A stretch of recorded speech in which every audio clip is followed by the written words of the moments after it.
إن الحمد لله نحمده ونستعينه ونستغفره ونستهديه ونعوذ بالله من شرور أنفسنا ومن سيئات أعمالنا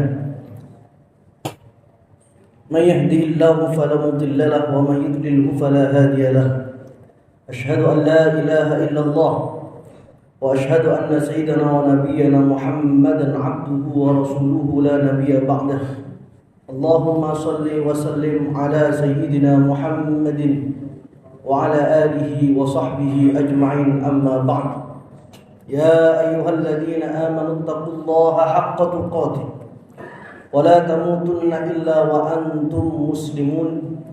Ma'asyiral muslimin, jamaah salat Jumat Masjid Al-Aziz rahimakumullah.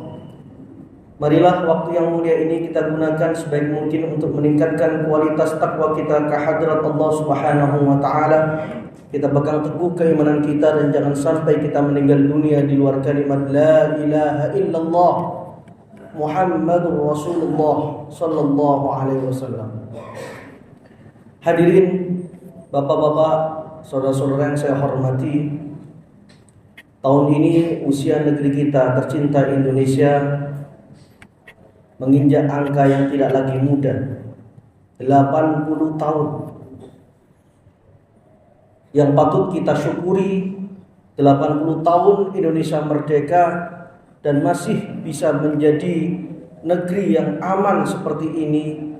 Itu adalah salah satu prestasi yang sekali lagi patut kita bersyukur kepada Allah Subhanahu wa taala. Namun dalam mensyukuri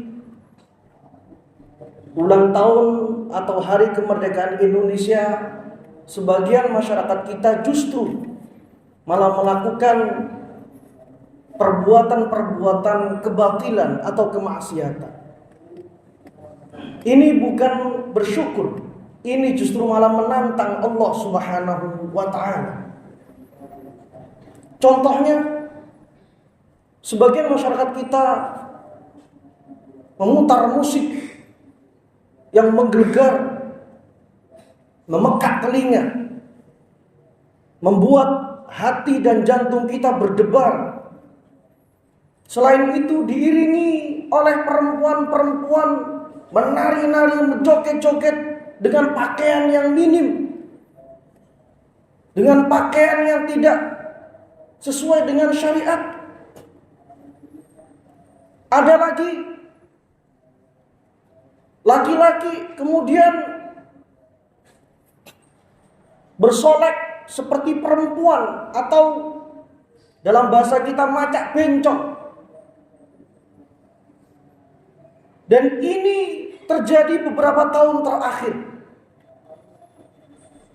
Lalu bagaimana Islam melihat tradisi semacam ini? Mohon maaf, waktu kami kecil dulu belum ada tradisi seperti ini, ma'asyiral muslimin.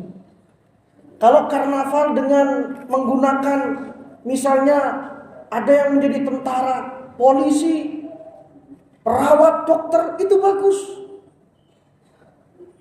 Menanamkan kepada generasi kita untuk cinta tanah air, membela negara, membantu sesama, itu bagus.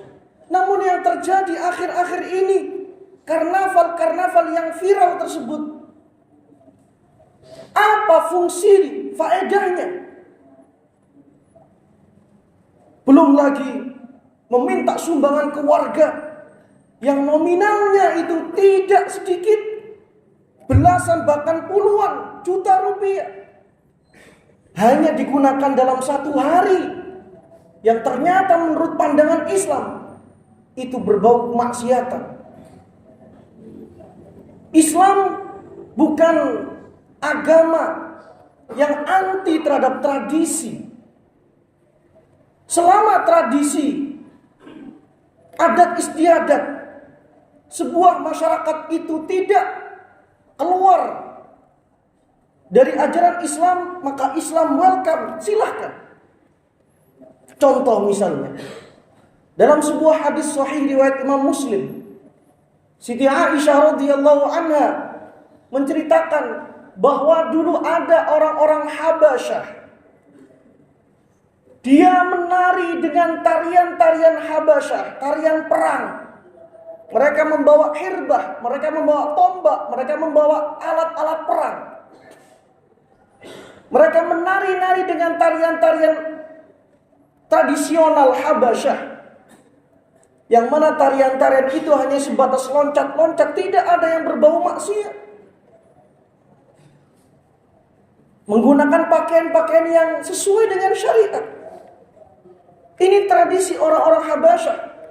Bahkan Rasulullah SAW sendiri yang kemudian kata Siti Aisyah menawarkan kepadaku, lalu aku tempelkan pipiku dengan pipi Rasulullah SAW menonton tarian tersebut. Sampai kemudian Rasulullah bertanya, apakah engkau puas menontonnya wahai Aisyah? Baru kemudian saya menjawab iya. Lalu kami menyelesaikan tontonan itu. Selama tidak berbau haram, maka Islam mempersilahkan. Apabila berbau haram, Islam akan mengganti dan mengarahkan. Contoh, hadis riwayat Abu Dawud. Ketika Rasulullah SAW masuk Madinah, orang-orang Madinah memperingati 2 hari raya, yaitu hari raya Mahrajan dan Nairuz. Merayakannya dengan kemaksiatan, merayakannya dengan minum-minum khamr, pesta dan lain sebagainya. Lalu Rasulullah SAW bersabda, Innallaha qad abadalakum bihima khairan minhuma yaumal adha wa yaumal fitr. Allah telah mengganti 2 hari raya kalian itu dengan 2 hari raya yang lebih baik, yaitu hari raya Idul Adha dan hari raya Idul Fitri. Para sahabat Nabi Muhammad SAW saat itu mereka masih menjalankan tradisi kebiasaan orang-orang Arab, yaitu minum khamr. Lalu Rasulullah SAW mencoba mengarahkan mereka. Turunlah Al-Quran dengan 3 proses, 3 kali mengenai tentang khamr. Yang pertama hanya memberikan pengertian. Yas'alunaka 'anil khamri wal maisir qul fihima itsmun kabirun wa manafi'u lin-nas wa itsmuhuma akbaru min naf'ihima. Mereka bertanya kepadamu tentang khamr dan judi. Katakanlah, khamr dan judi meskipun ada sedikit manfaat untuk mereka, tapi efek sampingnya, dampak negatifnya jauh lebih besar. Hanya sebatas memberikan pengertian. Lalu beberapa waktu kemudian turun ayat, ya ayyuhalladzina amanu la taqrabus sholata wa antum sukara hatta ta'lamu ma taqulun. Hai orang-orang yang beriman, janganlah mendekati salat dalam keadaan kalian mabuk. Islam mulai membatasi. Baru pada proses ayat Al-Quran yang ketiga tentang khamr, Islam melarang secara penuh dan utuh. Ya ayyuhalladzina amanu innamal khamru wal maisir wal ansab wal azlamu rijsum min amali syaitan fajtanibu. Diharamkan. Jadi Islam tegas, ma'asyiral muslimin. Tradisi yang itu berbau kemaksiatan tidak boleh diteruskan.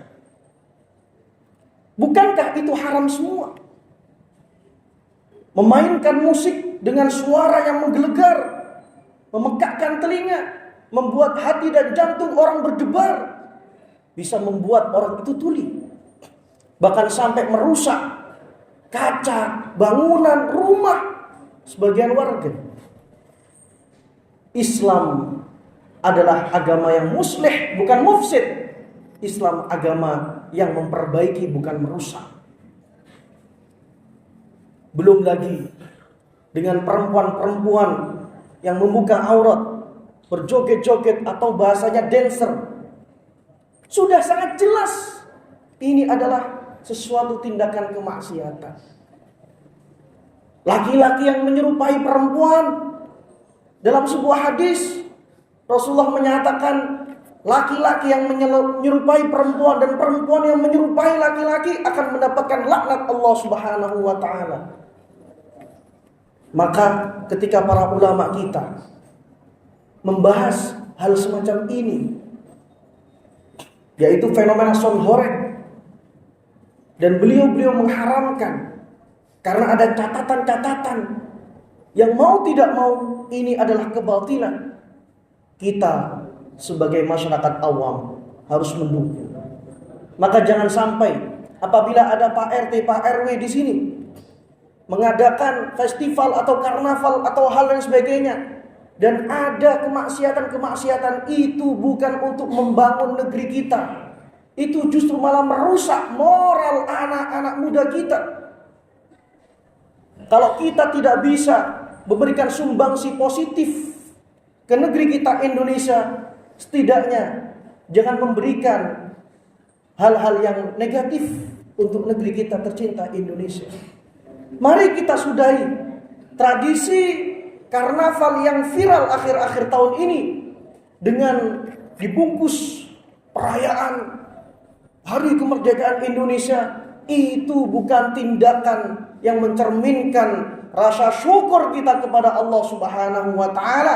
Itu justru malah menantang Allah Subhanahu wa taala. Terakhir, ma'asyiral muslimin,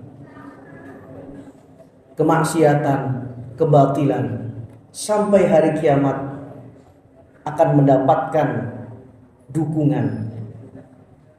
Namun perlu kita ingat bahwa kebaikan dan kebenaran pasti ada yang menyuarakan dan memperjuangkan. Aqulu qouli hadza, astaghfiru rabbakum innahu kana ghaffara.